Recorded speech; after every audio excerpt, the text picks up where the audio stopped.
Kundan Pandey camera on कर लीजिए।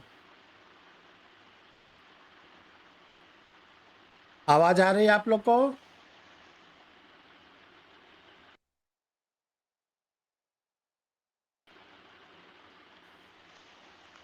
आवाज आ रही है? कोई दिक्कत तो नहीं है? सर आवाज नहीं आ रही है। दीपक गुड मॉर्निंग आवाज सर। दीपक आवाज आ रही है? जी सर आ रही है। आ तो रही है भाई। हेलो। हाँ, आ रही है। हेलो। हाँ, आपकी आवाज आ तो रही है।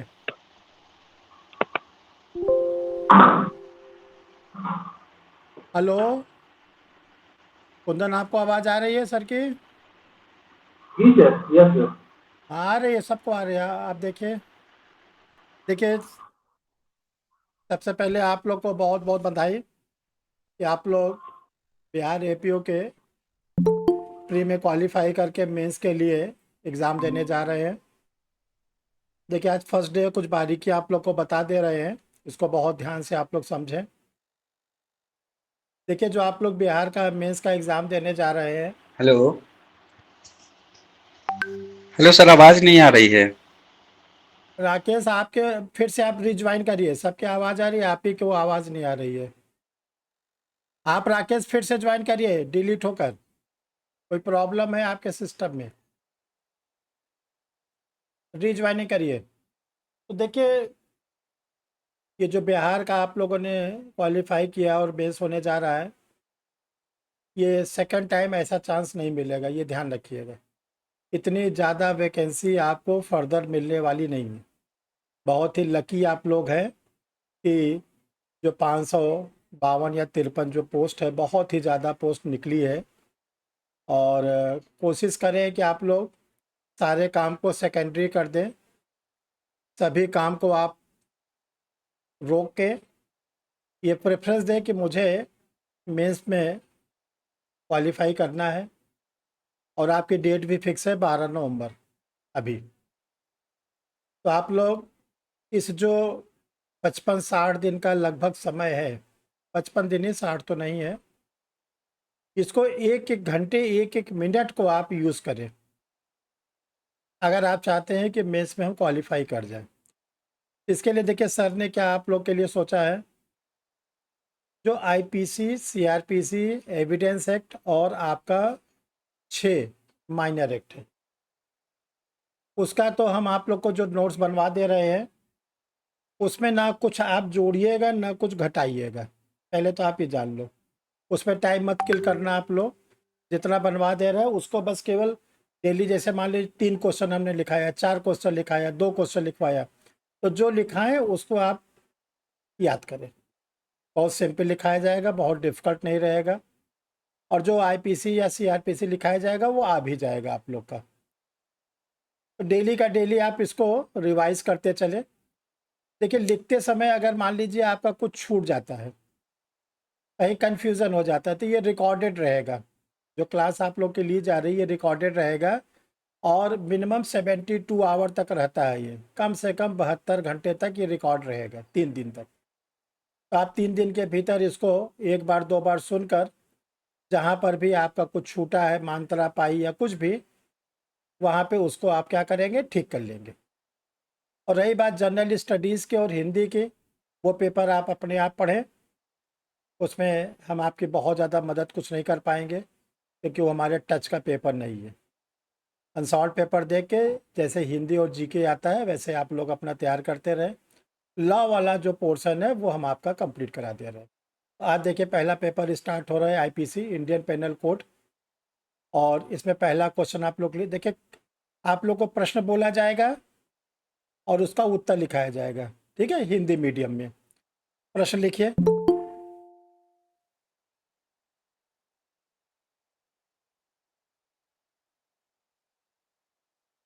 महेंद्र कुमार। महेंद्र कुमार जुड़े हैं?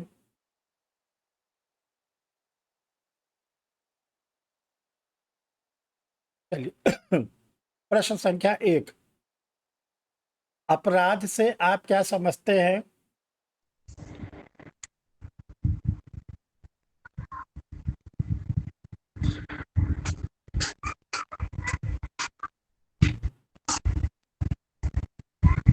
इसकी उचित परिभाषा दें। महेंद्र जी, मोबाइल को म्यूट कर लीजिए, साउंड को म्यूट करिए और कैमरा ऑन करिए। आप अपने साउंड को म्यूट करिए, कैमरा ऑन रखिए। हाँ, इसकी समुचित परिभाषा देते हुए इसके आवश्यक तत्व को बताएं।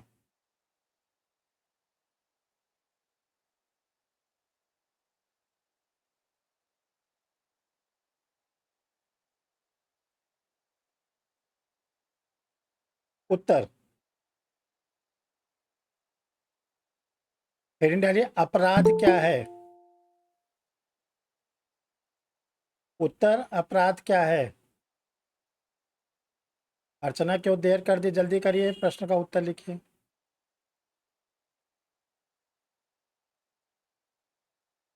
अपराध को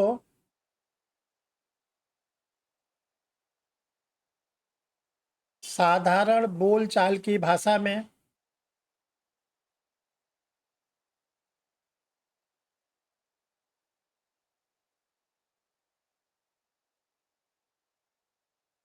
क्राइम या ऑफेंस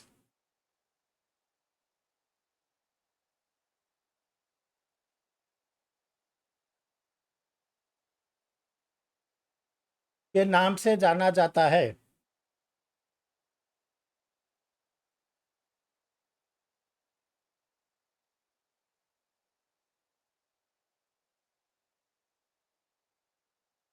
यह एक ऐसा कार्य होता है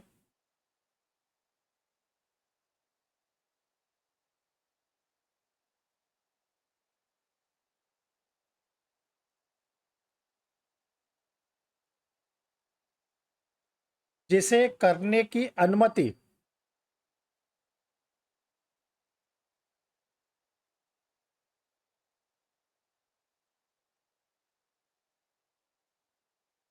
राज्य हमें नहीं देती।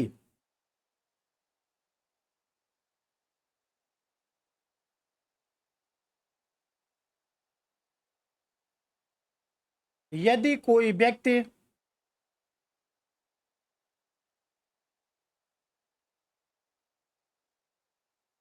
अपराध करता है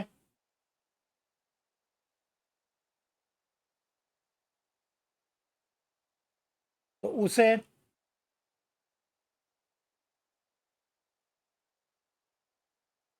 शारीरिक दंड के रूप में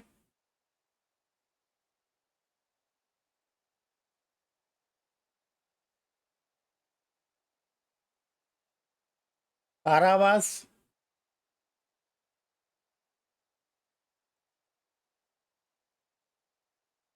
या आर्थिक दंड के रूप में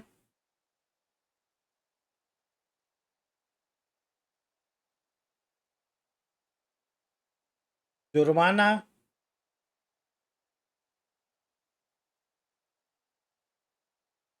या दोनों का दंड दिया जाता है।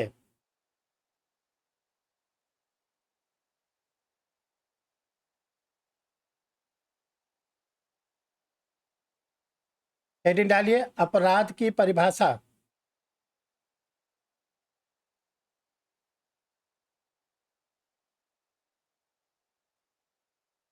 अपराध शब्द जितना प्रचलित है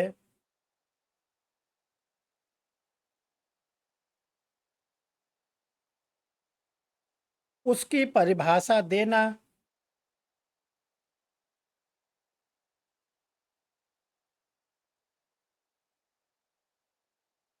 उतना ही कठिन है।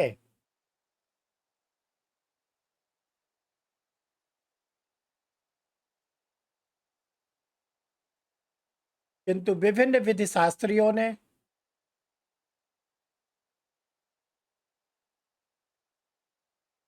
इसके भिन्न भिन्न परिभाषाएं दी है। डैश नंबर 1, ब्लैक स्टोन के अनुसार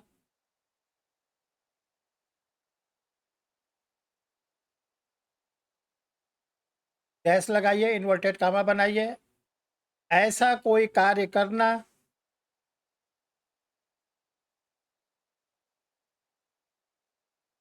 अथवा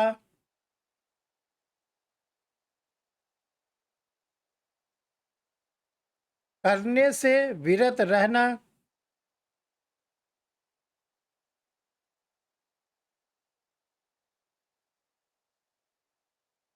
जिससे सामान्य विधि के जिससे सामान्य विधि के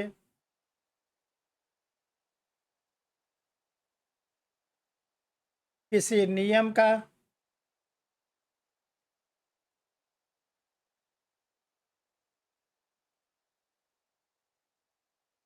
अतिक्रमण होता है,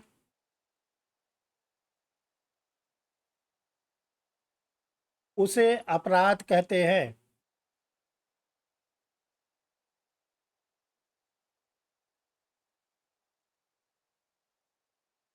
नंबर 2, स्टीफेन के अनुसार डैश इन्वर्टेड कामा में लिखिए,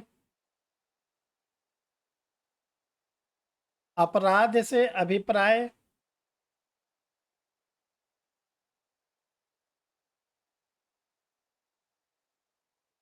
ऐसे अधिकारों के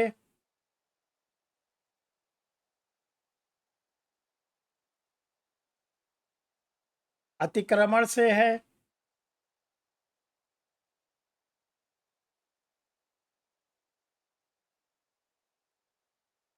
जिसका परिणाम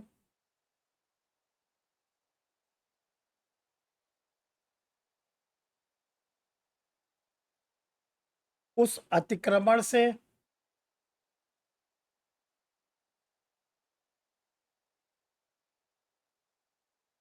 संबंधित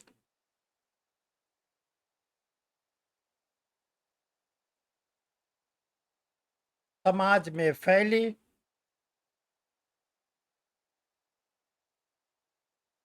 हुई दुष्कृतियों से है।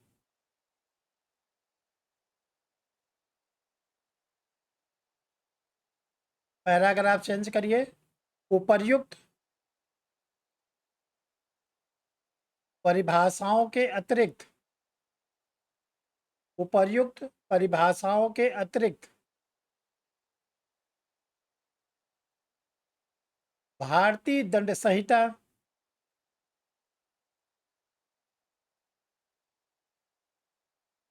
1860 की धारा 40 में भी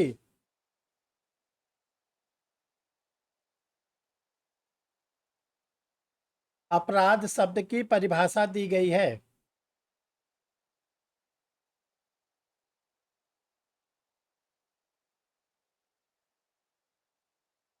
इसके अनुसार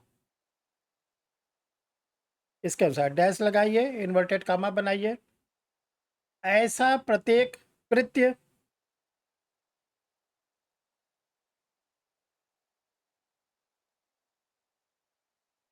या कृत्य का लोप अपराध होगा। इसके लिए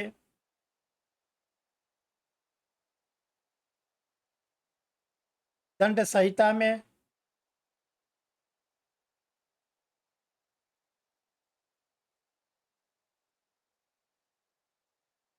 दंड का प्रावधान है।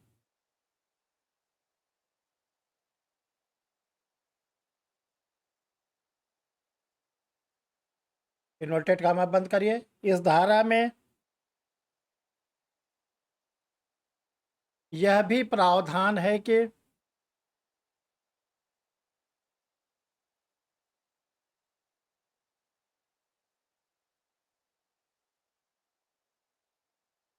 अपराध के अंतर्गत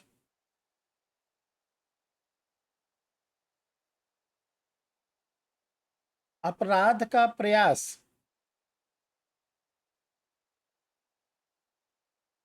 भी शामिल है।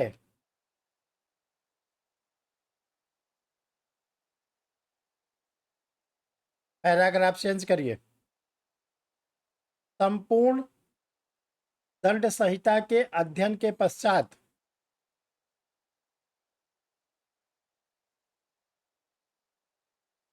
हम इस निष्कर्ष पर पहुंचते हैं कि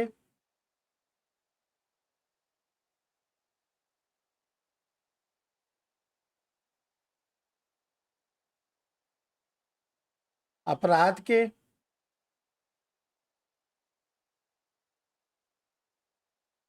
सर्वमान्य तथा सर्वोत्तम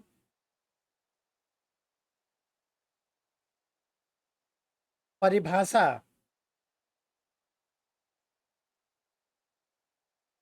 निम्नवत है। डैश लगाइए, इन्वर्टेड कामा, इसी परिभाषा को हाईलाइट करना है। किसी सक्षम व्यक्ति के द्वारा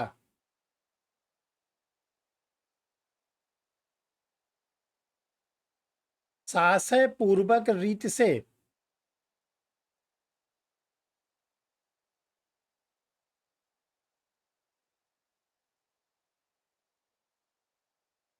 राज नियम के विरुद्ध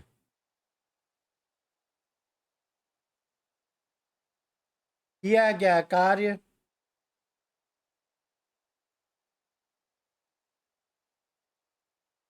अपराध कहलाता है। इन्वर्टेड कामा बंद।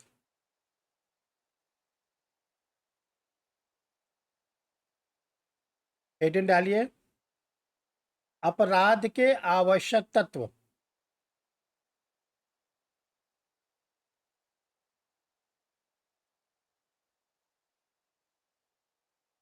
अपराध की परिभाषा से उसके निम्नलिखित 4 आवश्यक तत्व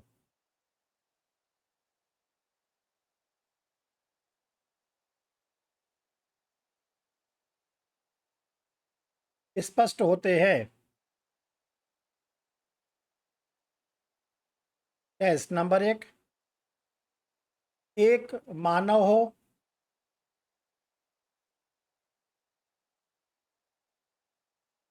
ऐसे मानव के मन में दुराशय हो, ऐसे मानव के मन में दुराशय हो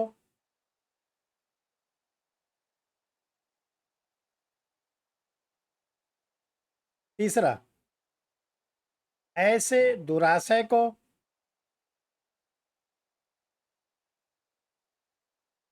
पूरा करने के लिए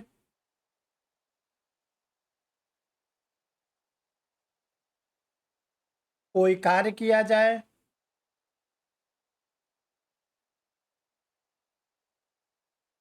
नंबर 4,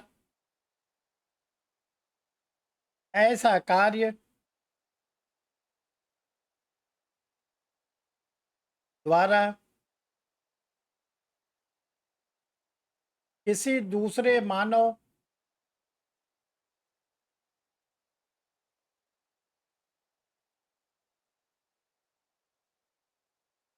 या संपूर्ण समाज को क्षति पहुंचे।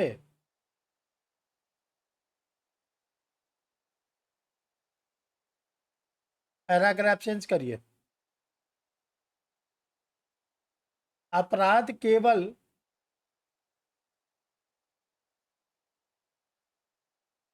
मनुष्य के द्वारा ही किया जाता है।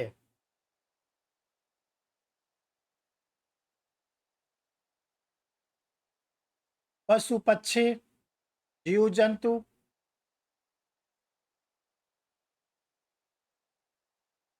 इसके अंतर्गत नहीं आते।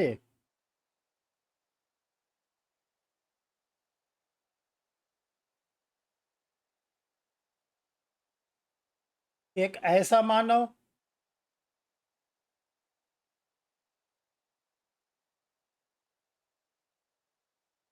जिसके मन मस्तिष्क में दुराचरण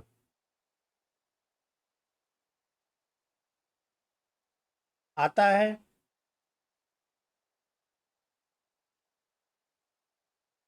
और उस दुराचरण,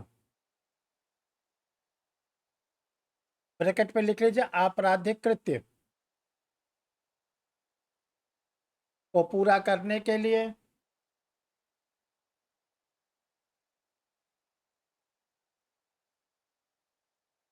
उस व्यक्ति द्वारा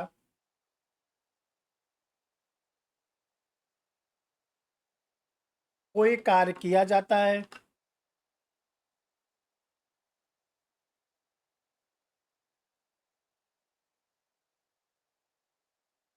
और ऐसे कार्य द्वारा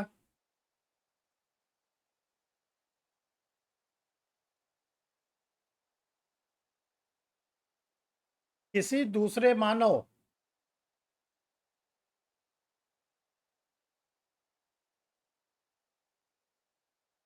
या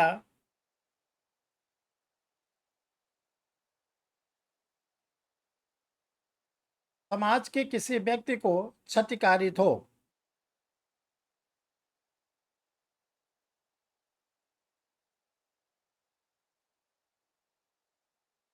अपराध शरीर के विरुद्ध और संपत्ति के विरुद्ध दोनों किया जाता है। अपराध शरीर के विरुद्ध और संपत्ति के विरुद्ध दोनों किया जाता है। जैसे हत्या, बलात्कार,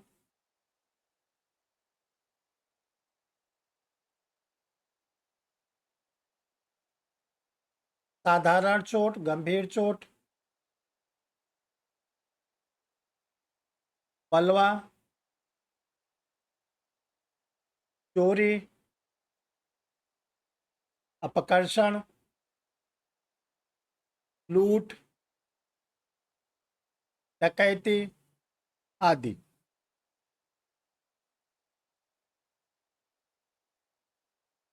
प्रश्न संख्या 2,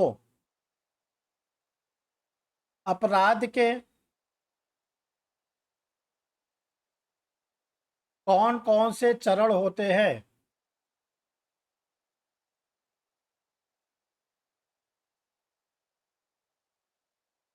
अथवा ये प्रश्न दूसरे रूप में पूछा जा सकता है, अपराध के विभिन्न स्तर, स्टेजेस कौन कौन से हैं,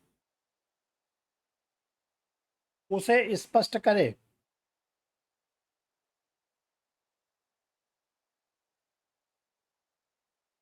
उत्तर, अपराध के विभिन्न चरण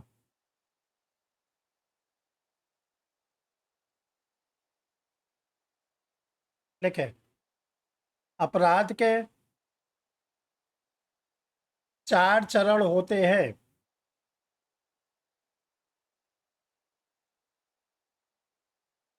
टेस्ट नंबर 1, आशय। नंबर 2, तैयारी।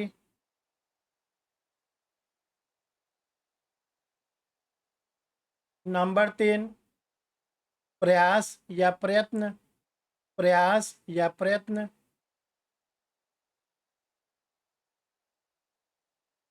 नंबर 4, अपराध की पूर्णता।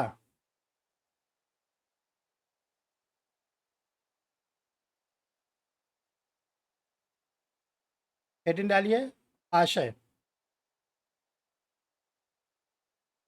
अपराध का प्रथम चरण आशय है।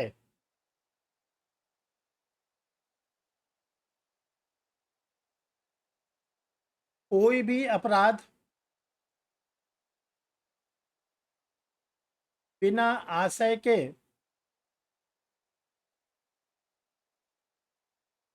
घटित नहीं होता है।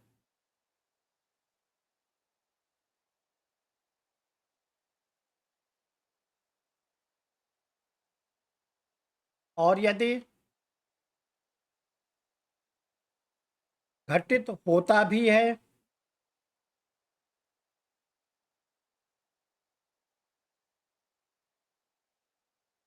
तो वह दुर्घटना के बचाव के अधीन, तो वह दुर्घटना के बचाव के अधीन क्षम्य होता है।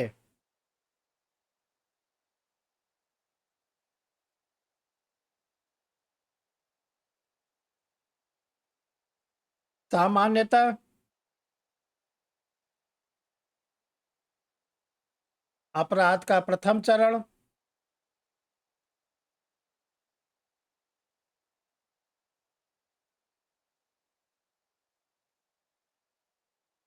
आशय दंडनीय नहीं होता,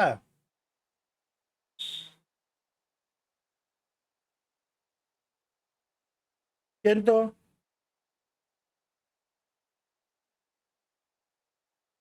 1913 में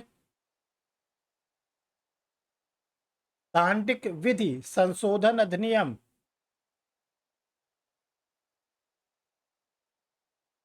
द्वारा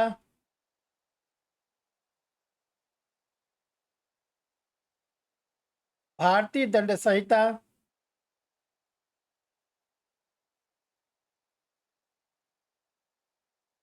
में एक नया अध्याय 5A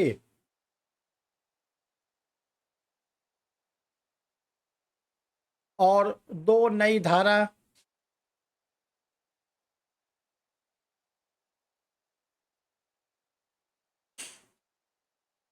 120A तथा 120B जोड़ी गई,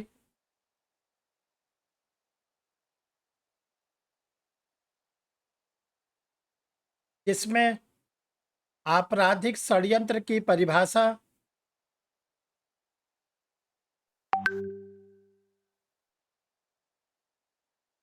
और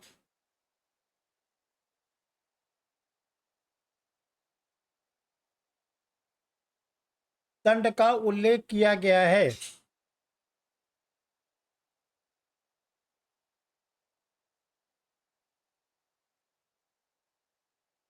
आपराधिक षड्यंत्र के अपराध में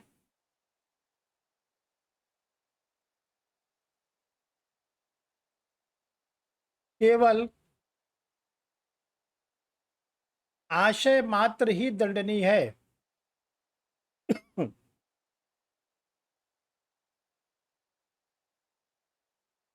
हेडिंग डालिए तैयारी।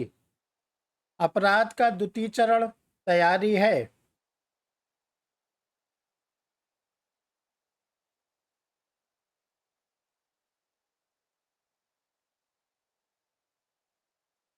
अपराध कारित किए जाने के लिए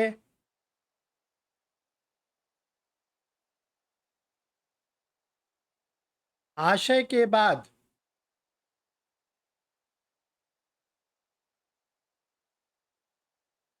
तैयारी आती है।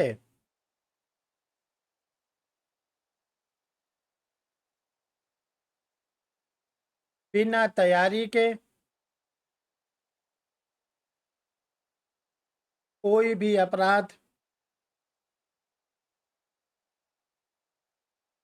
कारित नहीं किया जा सकता।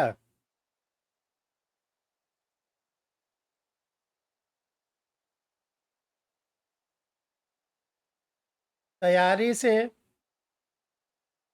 अभिप्राय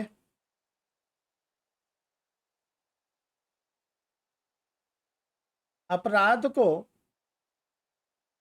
पूर्ण करने के लिए साधनों को एकत्रित करना है।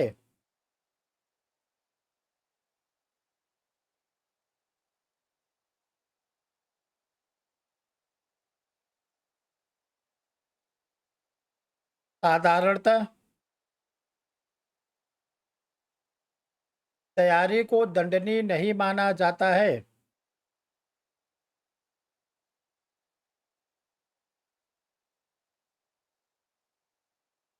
किंतु कुछ तैयारियां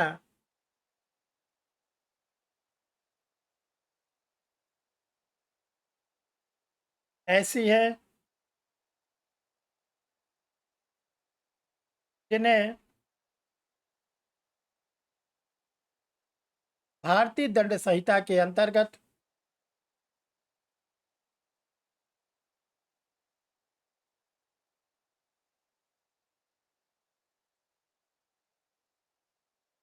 दंडनीय माना जाता है। जैसे नंबर 1,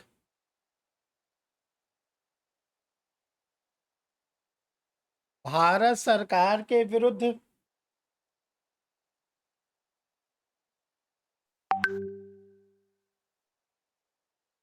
युद्ध करने की तैयारी करना।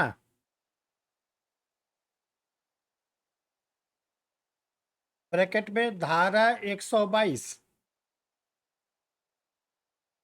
नंबर 2, भारत के साथ शांतिपूर्ण व्यवहार रखने वाले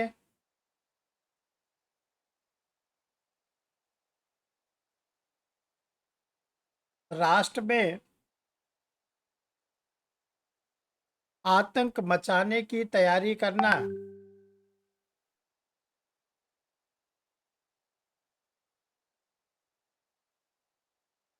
ब्रैकेट पे धारा 126।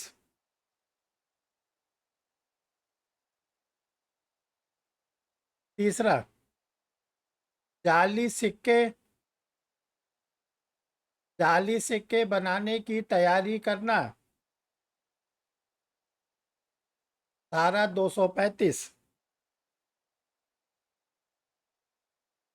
नंबर 4, डकैती की तैयारी करना। धारा 399।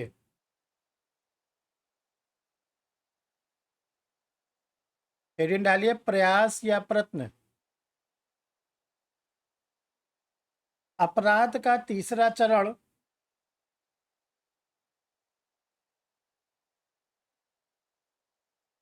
प्रयास क्या प्रयत्न है।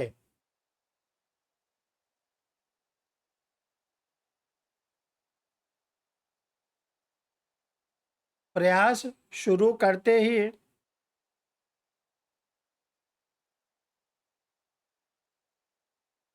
अपराध प्रारंभ हो जाता है।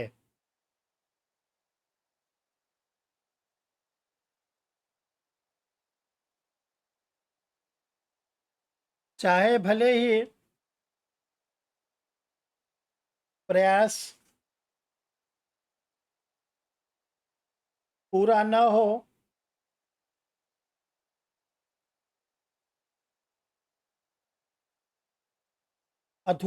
अधूरा ही रह जाए,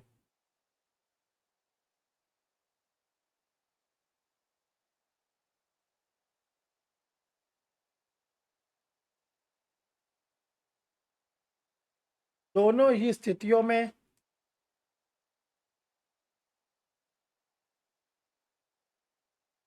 इसे दंडनीय माना जाता है।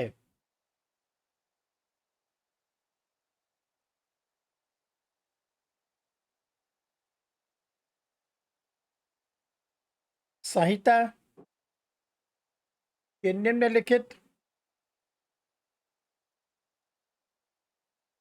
अवस्था में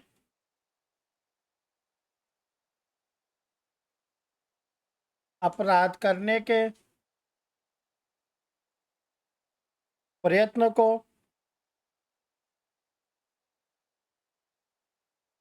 पृथक पृथक रूप में दंडनीय बनाया गया है।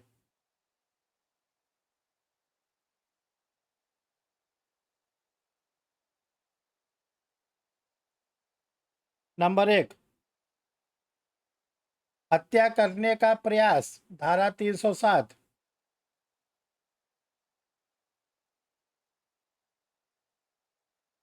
नंबर 2, आपराधिक मानव वध करने का प्रयास।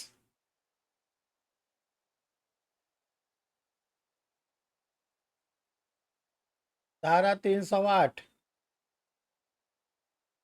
तीसरा, आत्महत्या करने का प्रयास। धारा 309।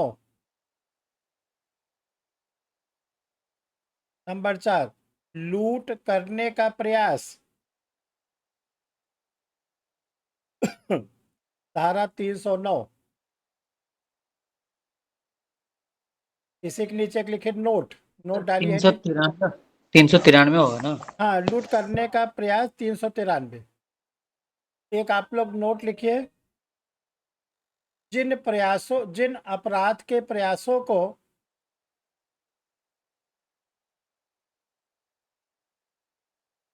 संहिता की किसी भी धारा में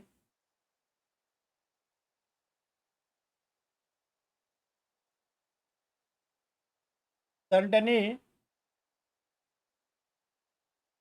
नहीं बनाया गया है,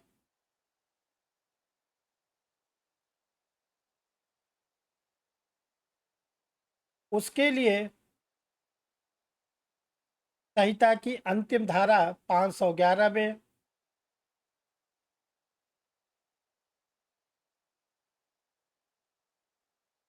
उपबंध बनाया गया है।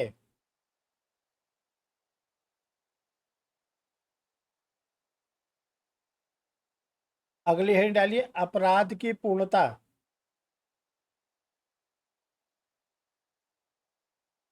अपराध की पूर्णता अपराध गठित करने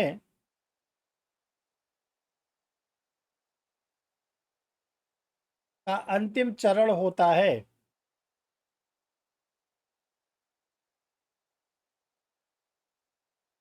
और इसके द्वारा आपराधिक कार्य पूर्ण हो जाता है।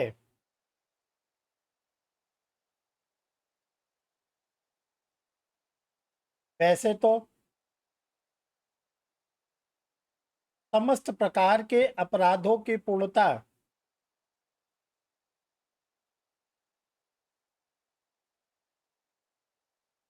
को संहिता में दंडनीय बनाया गया है,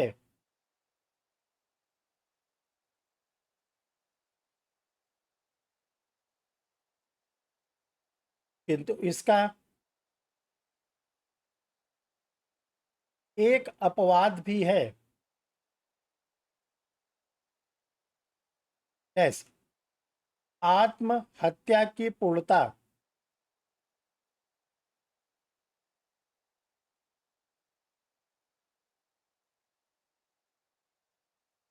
आत्महत्या की पूर्णता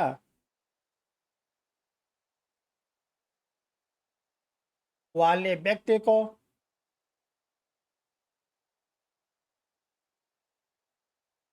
दंडित नहीं किया जा सकता,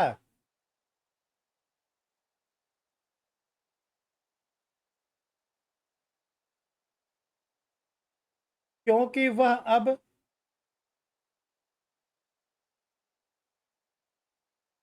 जीवित नहीं रह जाता है।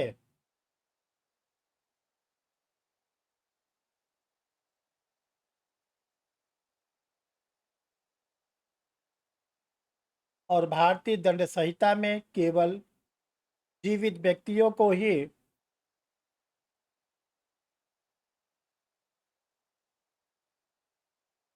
दंड दिया जाता है।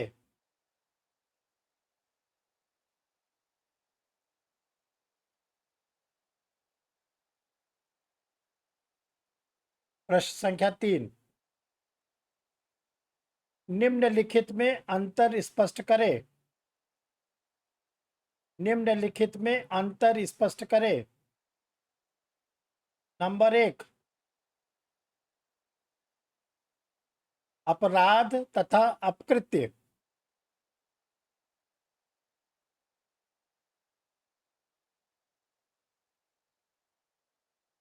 नंबर 2, अपराध तथा संविदा भंग।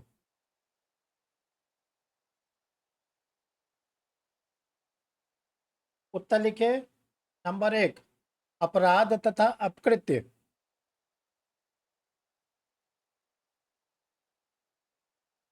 अपराध तथा अपकृत्य के बीच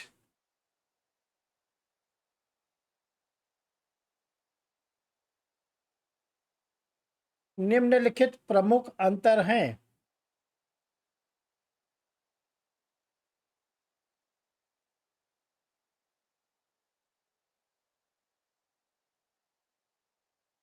नंबर 1, अपराध एक आपराधिक दोष है,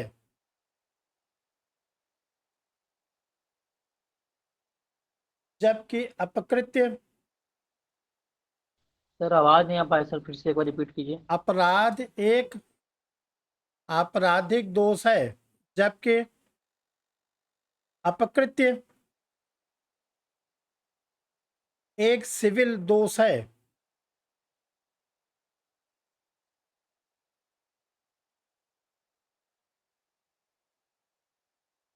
नंबर 2, अपराध एक संहिताबद्ध विधि है,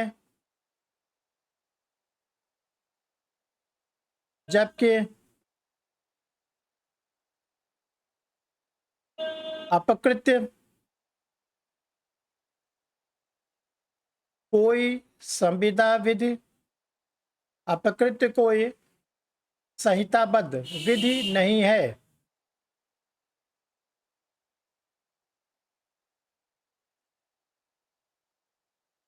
नंबर 3, अपराध करने वाले व्यक्ति को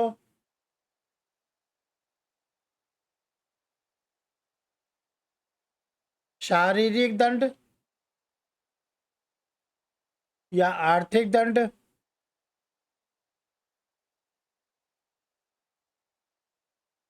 या दोनों से दंडित किया जाता है।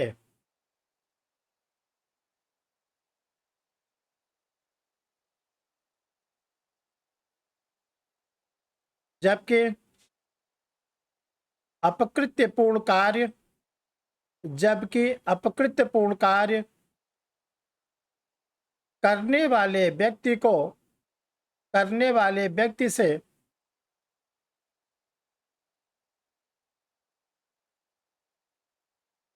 सिविल न्यायालय पीड़ित व्यक्ति को सिविल न्यायालय पीड़ित व्यक्ति को अनिर्धारित क्षतिपूर्ति दिलवाता है।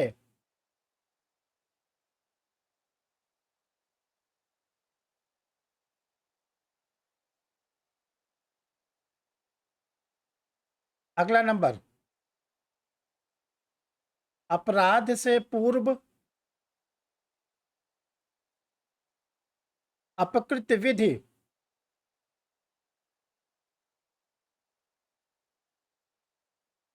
इंग्लैंड में अस्तित्व में रही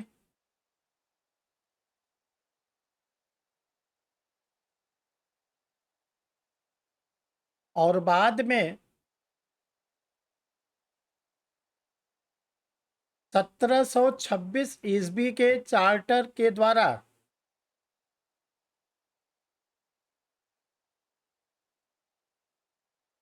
अपकृत्य विधि भारत में लाई गई।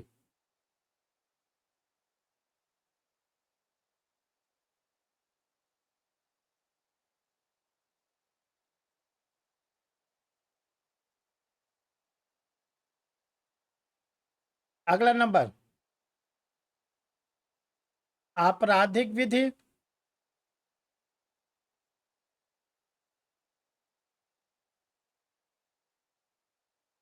संहिताबद्ध है,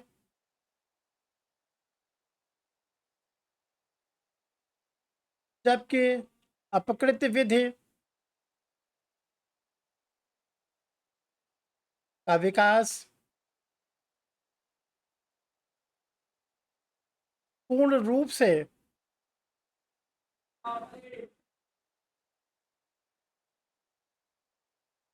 हाउस ऑफ लॉर्ड के द्वारा दिए गए निर्णयों से विकसित हुई है।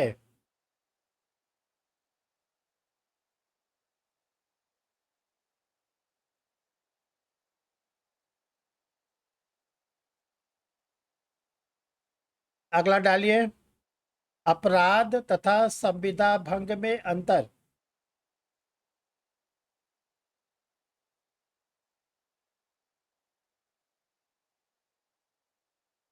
अपराध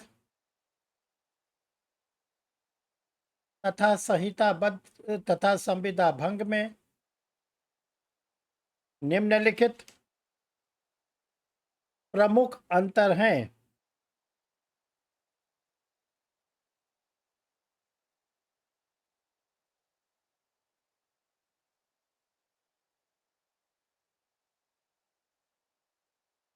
नंबर 1, अपराध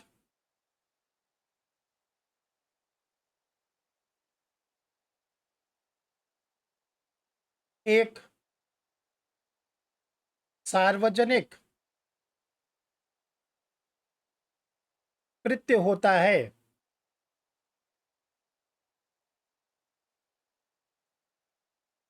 जिससे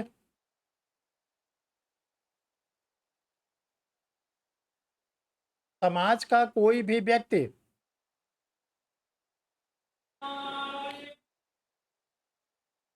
प्रभावित हो सकता है।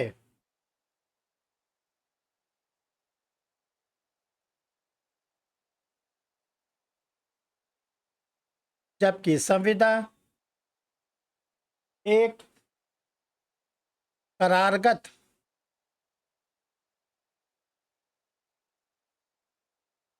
संबंध होता है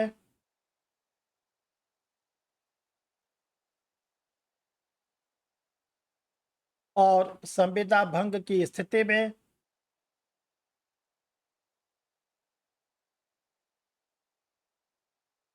केवल इसके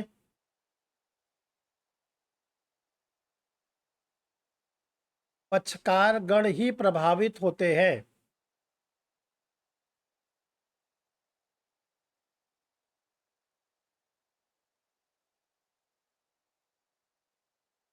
नंबर 2, अपराध की स्थिति में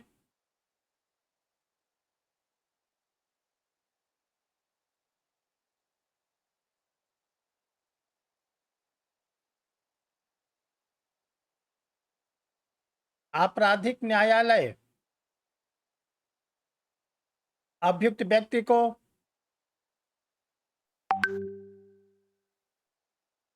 या तो शारीरिक दंड या आर्थिक दंड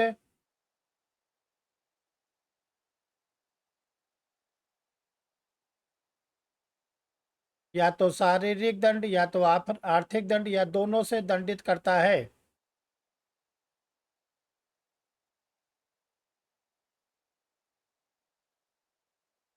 जबकि संविदा भंग की स्थिति में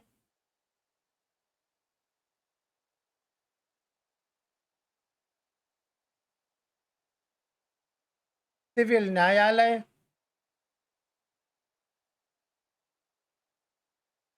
पीड़ित व्यक्ति को निर्धारित क्षतिपूर्ति निर्धारित क्षतिपूर्ति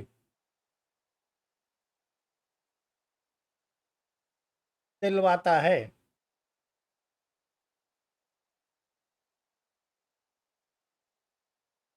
अगला नंबर, अपराध एक आपराधिक दोष है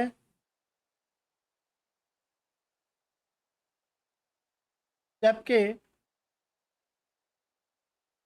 संविदा भंग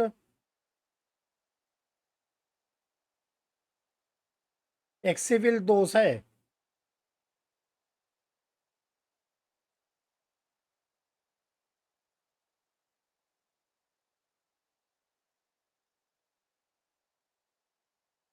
अपराध होने की स्थिति में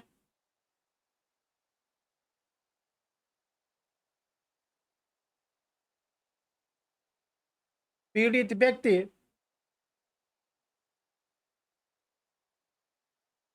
पुलिस स्टेशन पर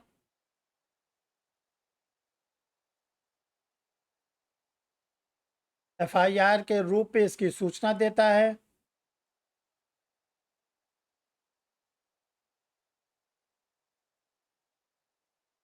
या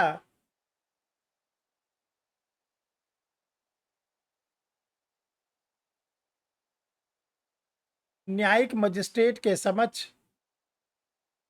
या न्यायिक मजिस्ट्रेट के समक्ष परिवाद दाखिल करता है।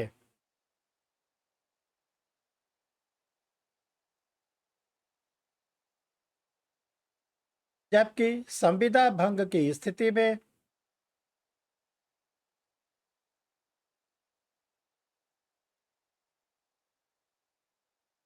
पीड़ित व्यक्ति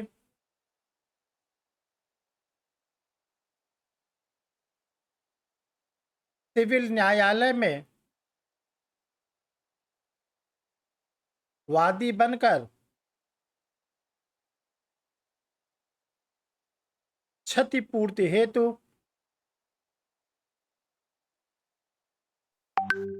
वाद लाता है।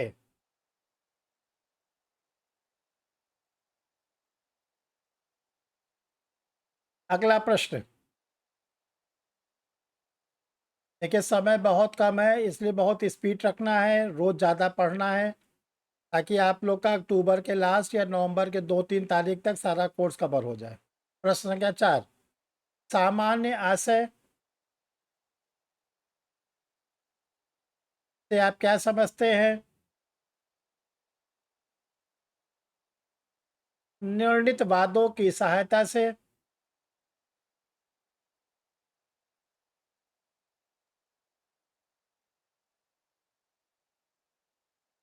स्पष्ट करें।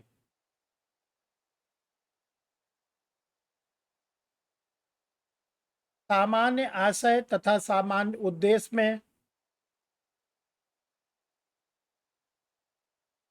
प्रमुख अंतर को भी बताएं।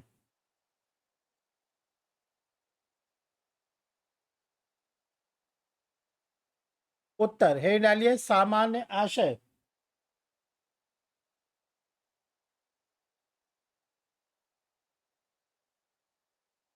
भारतीय दंड संहिता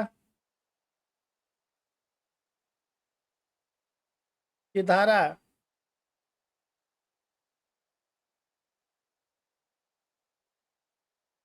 34 में सामान्य आशय के बारे में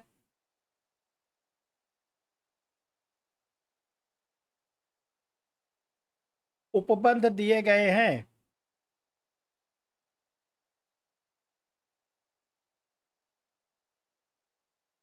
धारा 34 का शीर्षक है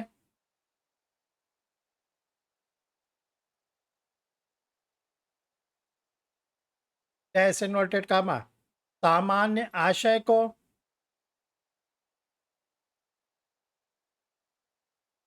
अग्रसर करने में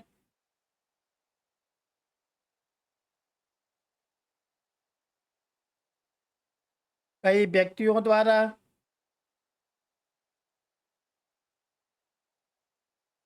किए गए कार्य इन्वर्टेड कामा बंद करिए। धारा 34 के अनुसार डैश, देखिए 4 लाइन की परिभाषा है, ये आपके बेयरेट में टेक्स्ट बुक में दी गई, इसको उतार लीजिएगा।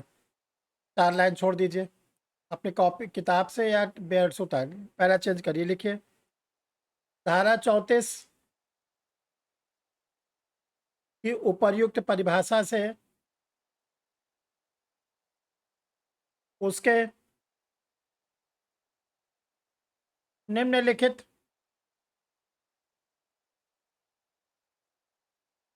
पांच आवश्यक तत्व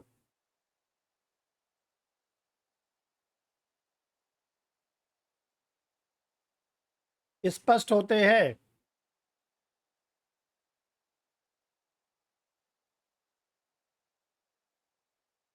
नंबर 1, दो या दो से अधिक व्यक्तियों का होना।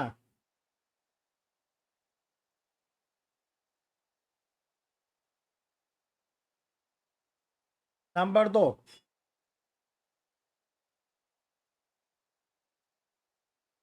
संयुक्त दायित्व का सिद्धांत होना।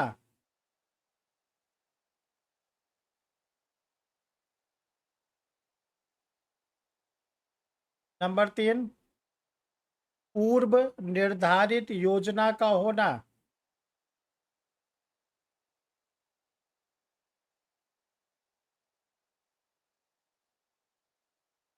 नंबर 4, धारा 34 अपने आप में कोई अपराध नहीं है।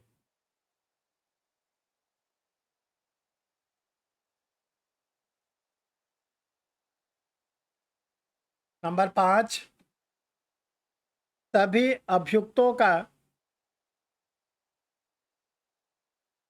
घटना स्थल पर सशरीर उपस्थित होना आवश्यक होना।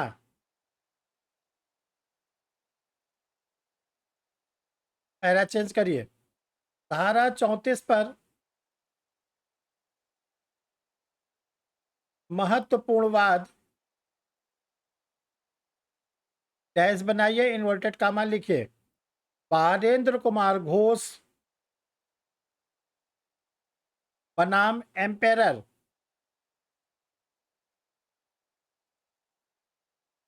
AIR 1925 PC, PC मतलब प्रीवी काउंसिल ब्रैकेट बंद का है। इस वाद के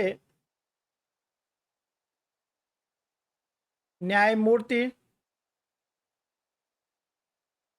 लॉर्ड समनर इस वाद के न्यायमूर्ति लॉर्ड समनर ने निर्णय देते हुए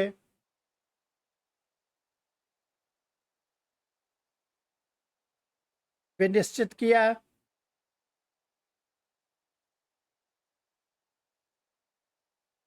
कि यदि अभियुक्त व्यक्ति केवल डाकघर के दरवाजे के बाहर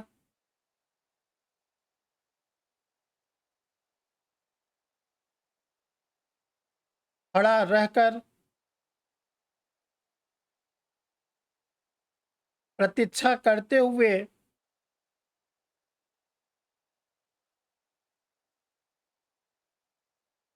पाया जाता है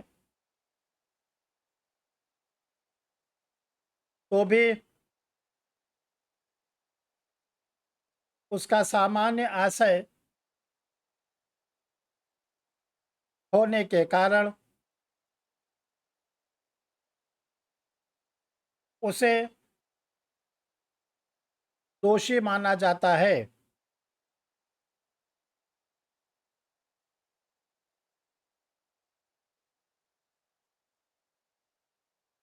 हेडिंग डालिए, सामान्य उद्देश्य। भारतीय दंड संहिता की धारा 149 149 में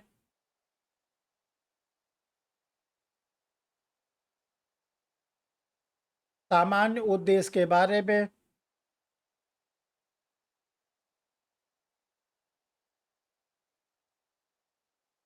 उपबंध दिए गए हैं।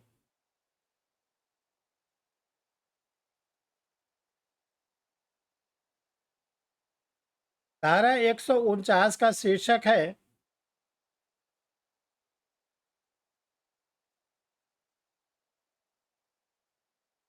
विधि विरुद्ध जमाओं का हर सदस्य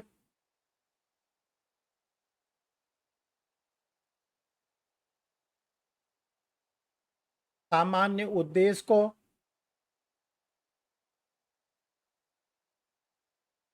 अग्रसर करने के लिए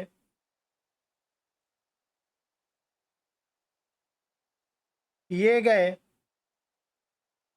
अपराध का दोषी होना।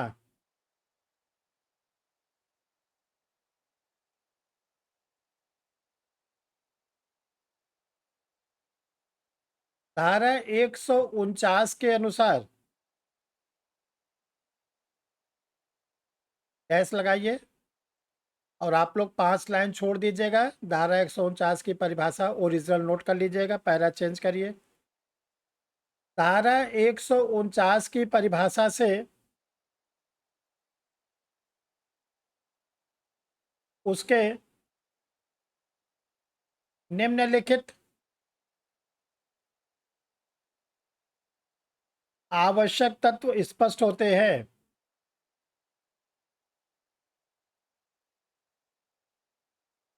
डैश नंबर 1,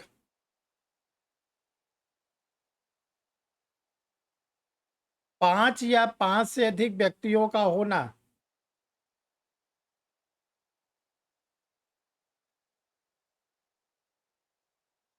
नंबर 2,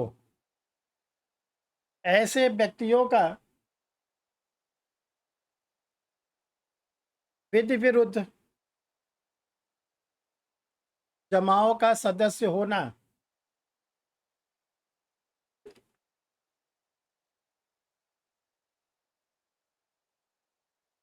तीसरा,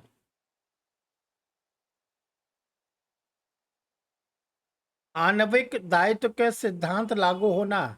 आणविक दायित्व के सिद्धांत का लागू होना। नंबर 4, धारा 149 अपने आप में स्वयं एक अपराध है।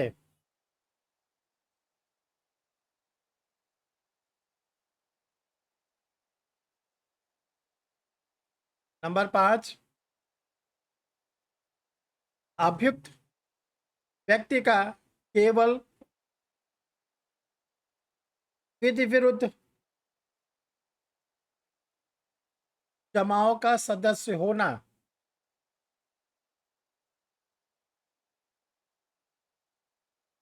पैराग्राफ चेंज करिए।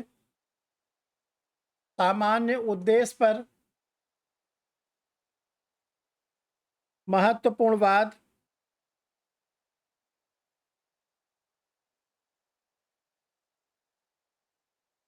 डैश डैश लगाइए, इन्वर्टेड काम है। केसी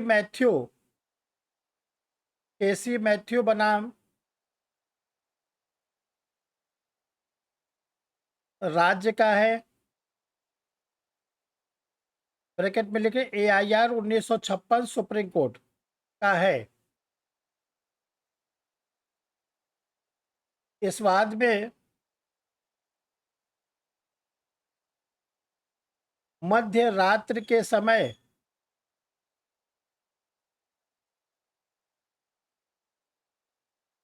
गांव के लोग पटाखे, गड़ासे,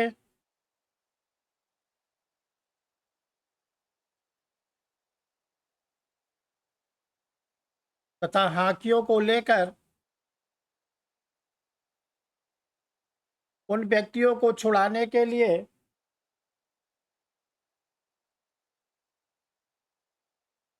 एकत्रित हुए।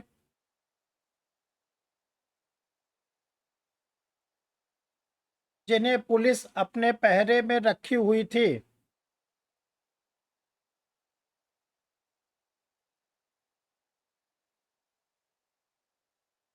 माननीय उच्चतम न्यायालय ने यह निर्णय दिया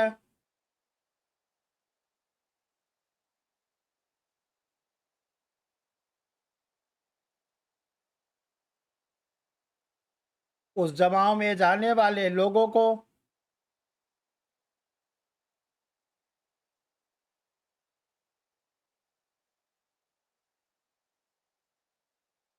यह मालूम था कि बलवा और हत्या जैसे अपराध हो सकते हैं।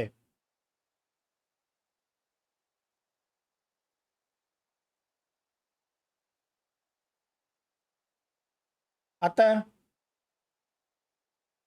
केसी मैथ्यू को हत्या तथा बलवा के लिए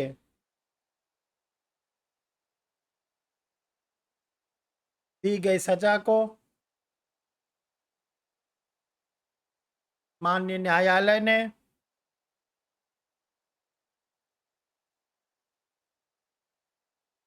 न्याय संगत माना।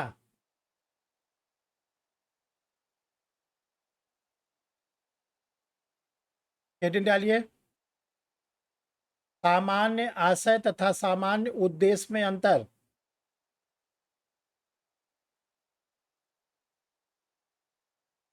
देखिए, सामान्य आशय ब्रैकेट में धारा 34 तथा सामान्य उद्देश्य ब्रैकेट में धारा 149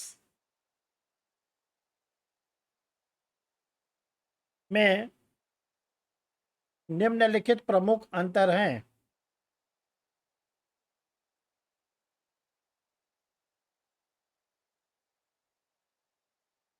धारा 34 में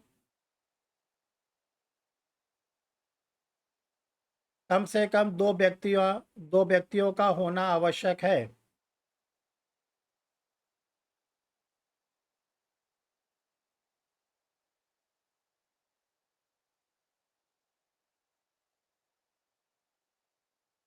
जबकि धारा 149 में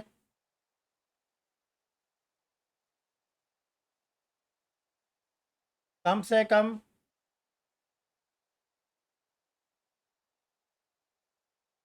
5 व्यक्तियों का होना आवश्यक है। जरा एक सेकंड आप लोग।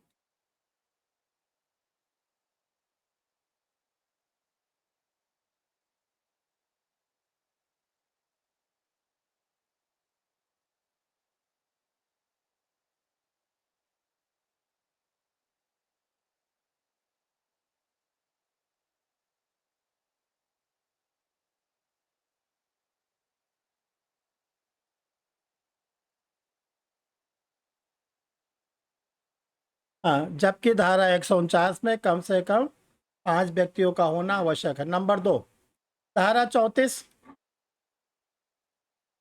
संयुक्त दायित्व के सिद्धांत पर कार्य करती है।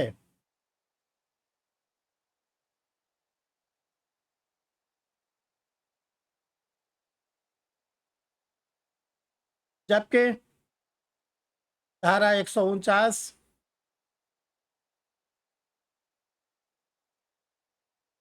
आणविक दायित्व के सिद्धांत पर कार्य करती है।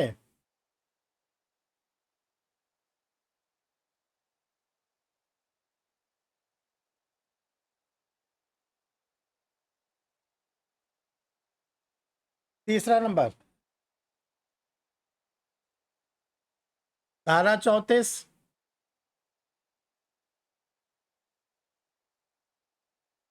में अपराध करने के पूर्व अभियुक्तगण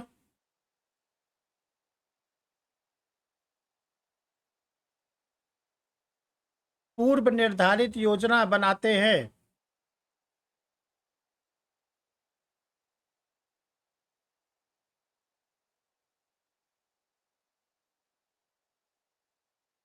जबकि धारा 149 में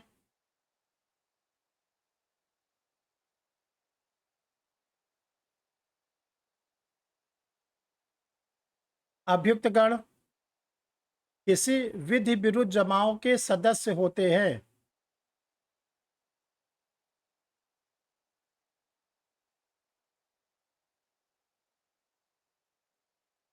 नंबर 4,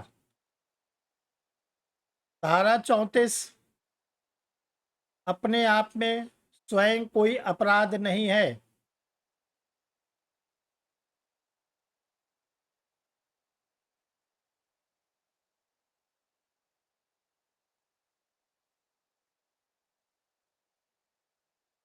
जबकि धारा 149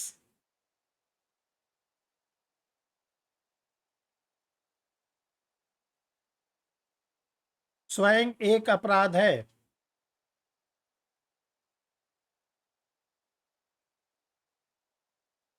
नंबर 5,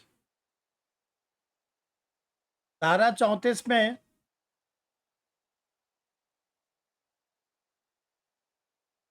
सभी अभियुक्त गणों का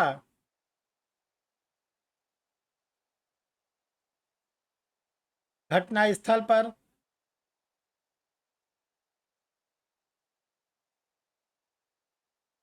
उपस्थित होना आवश्यक रहता है।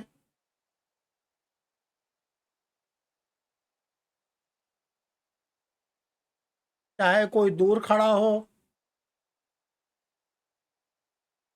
या कोई प्रत्यक्ष रूप से अपराध कर रहा हो।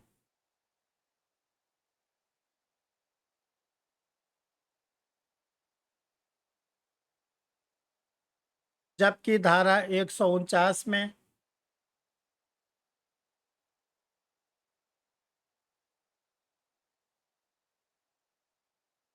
एक व्यक्ति तब भी दंडित किया जा सकता है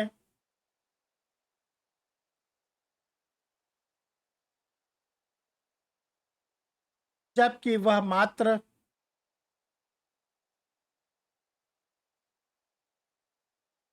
विधि विरुद्ध जमाव का सदस्य है।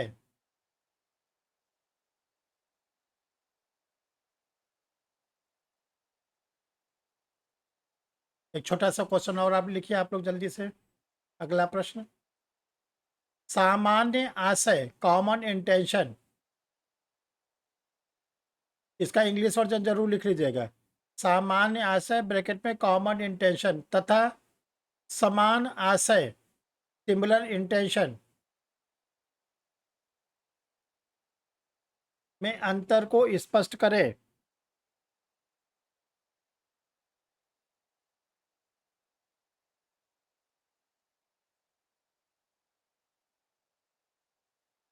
लिखे,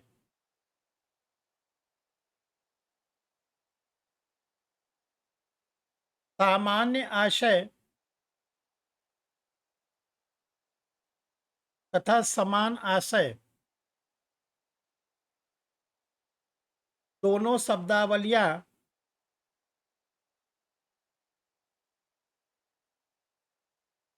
एक ही लगती हैं।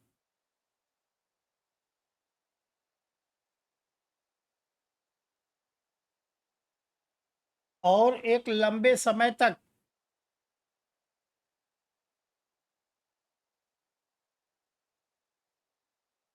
इसमें कोई अंतर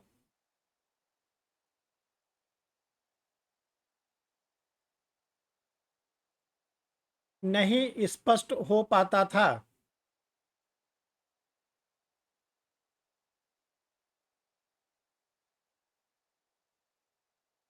किंतु 1945 में पहली बार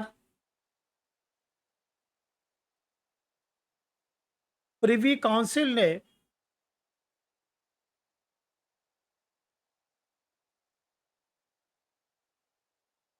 महबूब शाह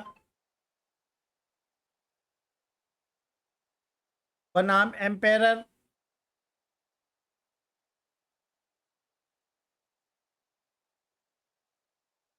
के वाद में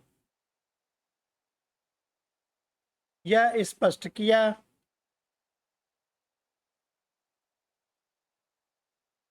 कि सामान्य आशय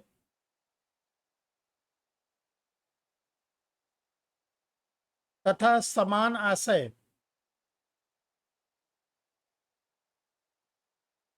दोनों शब्दावलियां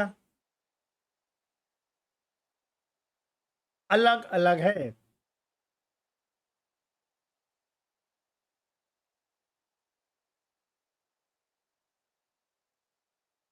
पहली बार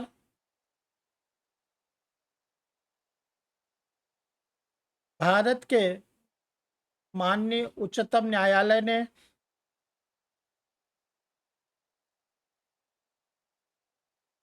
1955 में पांडुरंगा बनाम हैदराबाद राज्य, पांडुरंगा बनाम हैदराबाद राज्य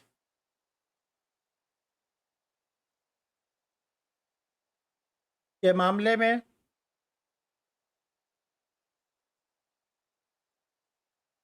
दोनों के बीच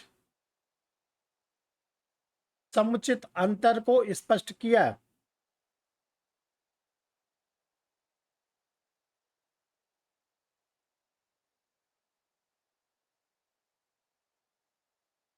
यस, नंबर 1, सामान्य आशय में अपराध के पूर्व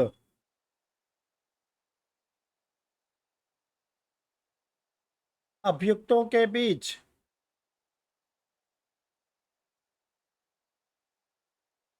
मस्तिष्कों का पूर्व मिलन होता है।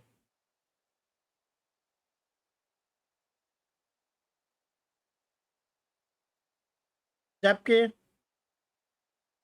समान आशय में ऐसा नहीं होता।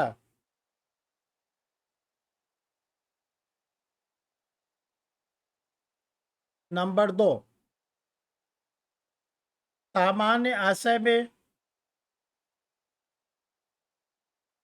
पूर्व निर्धारित योजना होती है।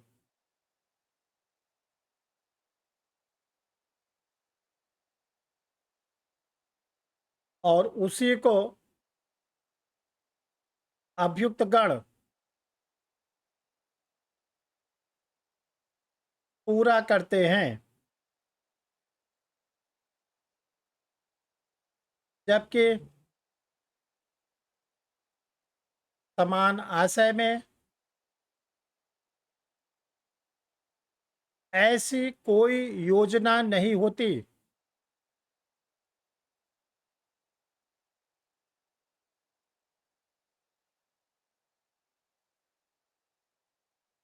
नंबर 3, सामान्य आशय में संयुक्त दायित्व का सिद्धांत लागू होता है।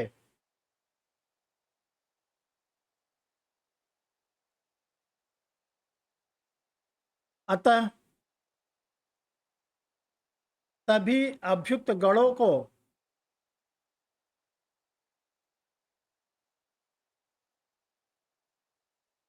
समान रूप से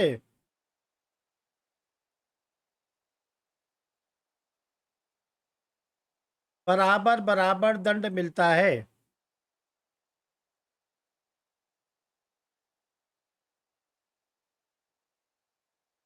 जबकि समान आशय में ऐसा कोई दायित्व नहीं होता।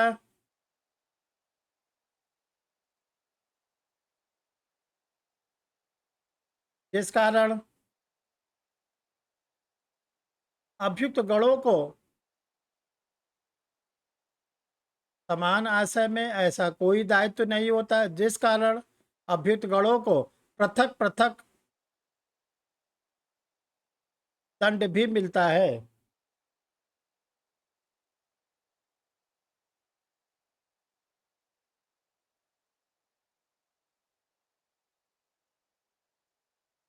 देखिए, आज आप लोग को जितने क्वेश्चन कराए गए इसको आप लोग रिवाइज करिएगा।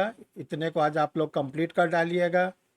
कल इसी के आगे हम कराएंगे। और 2-3 बातें आप लोग पहले समझ लीजिए। देखिए, आप अपना नोट्स किसी को देंगे नहीं। अगर देंगे तो आप अपना घाटा करेंगे, क्योंकि कंपटीशन जो है वो 5000 लोगों के बीच में है और 553 पोस्ट है। अगर आपसे किसी ने पूछा कहीं क्लास कर रहे हैं, ठीक है, तो आप क्लास का नाम बता सकते हैं। पूछे कि सर क्या नोट्स देते हैं, कहते नहीं नोट्स नहीं देते। अन्यथा आप जान लीजिएगा आप अपना घाटा करेंगे। बहुत से स्टूडेंट क्या करते हैं कि अपने मित्रों को कि लो तुम भी पढ़ लो, ठीक है। इसमें क्या होता है, आप एक प्रतिद्वंदी खड़ा कर देते हैं अपना। बात को समझ में आ रही है? बहुत गहराई की बात बताई जा रही है। जी जी जब आपका सिलेक्शन हो जाए, आपको जिसको नोट्स देना हो आप दे दो। दोस्त को दे सर दो, भाई को दे दो, किसी को दे दो। सर जैसे कुछ को छूट गया है तो उसके लिए क्या करना वो अभी होगा? रिकॉर्डेड भेजेंगे थोड़ी देर में। जी जी वीडियो चला ली, देख लीजिएगा। और कल आप जी लोग सब लोग समय पे जुड़िए। जी जी आज कहीं से किसी कोई दिक्कत हुई है थोड़ी बहुत, तो जी वो जी कल समय पे। Thank you dear students.